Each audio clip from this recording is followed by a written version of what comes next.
Chers amis en Christ, vous connaissez tous l'expression « ce n'est pas gravé dans le marbre ». Si quelque chose n'est pas gravé dans le marbre, cela signifie qu'il y a une marge de changement, que la situation peut encore évoluer, qu'il y a de la flexibilité. En revanche, une fois que quelque chose est gravé dans le marbre, alors on ne peut plus y toucher, plus rien modifier.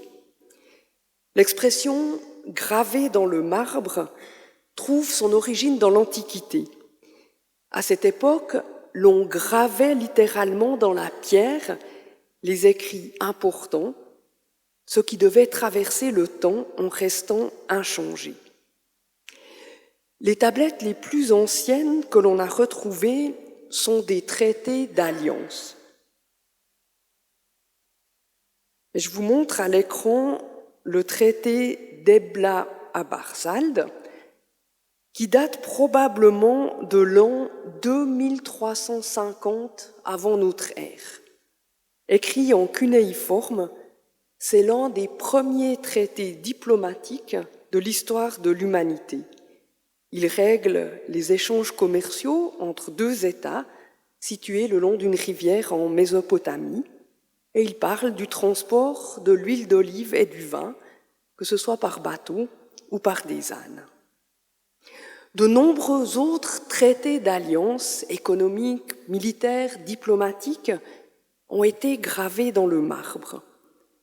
Et dans la Bible, l'alliance entre Dieu et les êtres humains est elle aussi gravée sur des tables de pierre.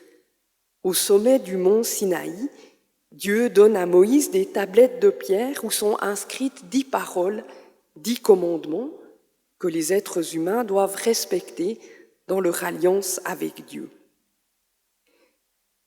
Dans l'Antiquité, les alliances étaient gravées sur la pierre. Et ces écrits figés pour toujours disaient l'importance des engagements pris. Ce qui est gravé dans le marbre ne peut être changé.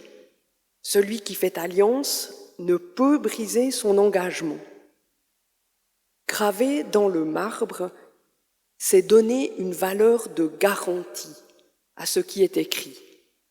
C'est avoir la possibilité de rappeler les termes de l'alliance, mettre celles et ceux qui ont signé face à leurs responsabilités, les obliger à se conformer au traité. Ce qui a été écrit sur la pierre a résisté à l'usure du temps. Le traité d'Ebla à Barsald a plus de 4000 ans. Mais même si nous pouvons encore déchiffrer ce texte aujourd'hui, cela ne signifie pas pour autant que cette alliance a toujours été respectée. Chers frères et sœurs, vous le savez bien, même ce qui est gravé dans le marbre n'est pas une garantie. Les alliances sont toujours fragiles, menacées, à risque d'être rompues. Les États concluent des traités de paix et des guerres éclatent. Des hommes et des femmes signent des contrats de mariage et des unions se brisent. Dieu nous donne des commandements et nous n'y obéissons pas toujours.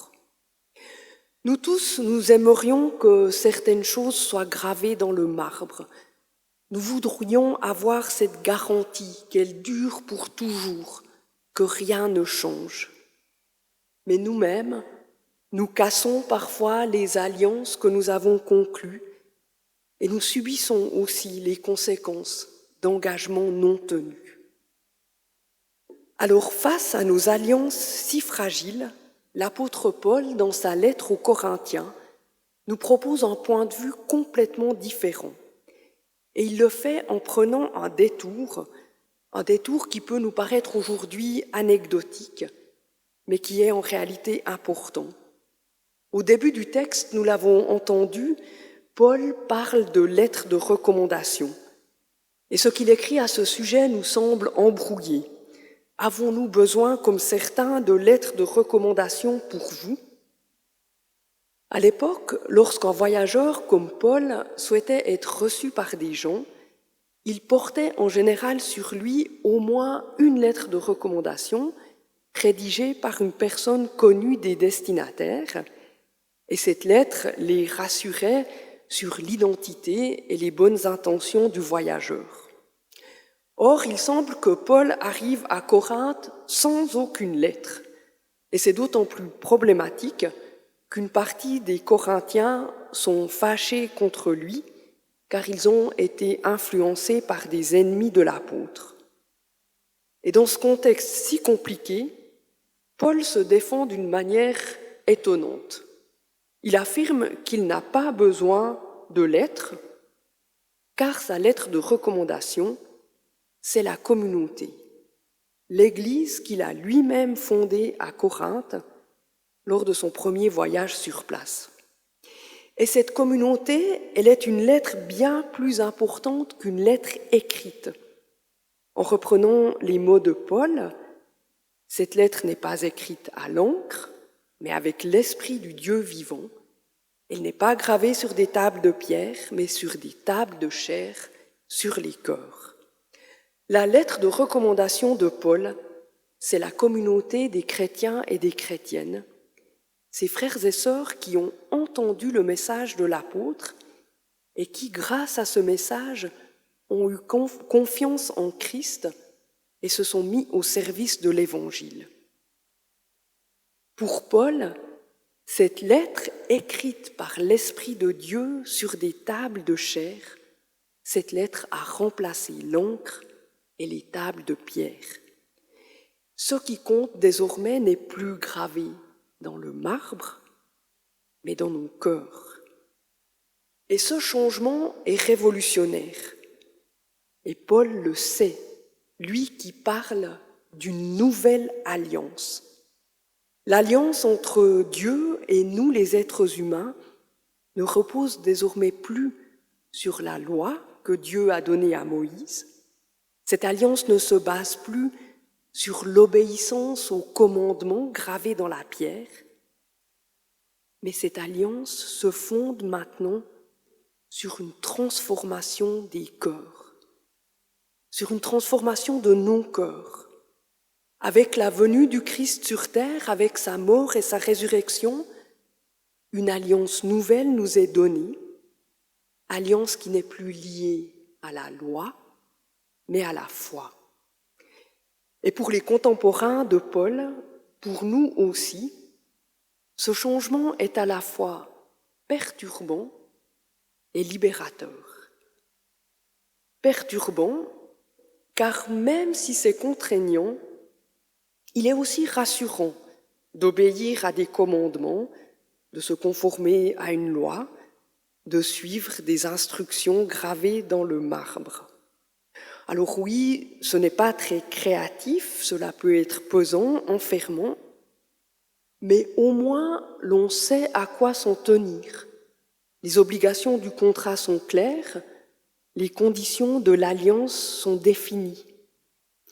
Et sur cette base, on peut mesurer le degré d'obéissance, on peut évaluer qui se conforme plus ou moins bien aux ordres.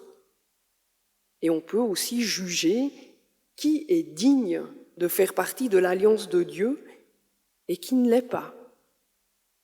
La loi gravée dans le marbre nous donne une garantie.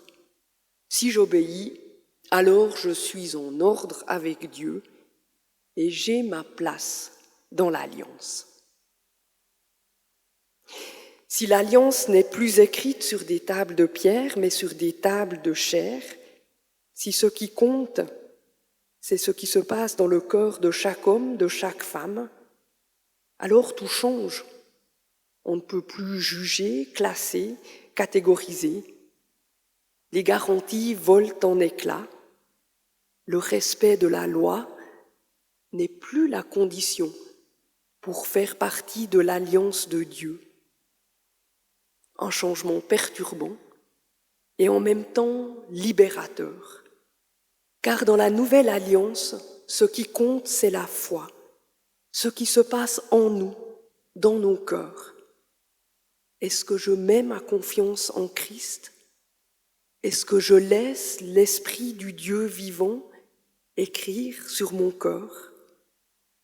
Est-ce que je mets de côté mes tables de pierre pour des tables de chair? Dans la nouvelle alliance, notre garantie n'est plus dans l'obéissance au commandement, mais elle est entièrement dans la confiance en Christ, Christ qui nous transforme et qui nous donne cette capacité de nous mettre au service de l'Évangile. Et alors, nous accomplissons véritablement les commandements, non plus pour respecter le contrat, non plus pour échapper au jugement, mais parce que le cœur transformé, nous voulons être des serviteurs de la nouvelle alliance. Chers frères et sœurs, en Christ, Dieu nous offre une nouvelle alliance. Désormais, plus rien n'est gravé dans le marbre, tout est gravé dans nos cœurs. Amen.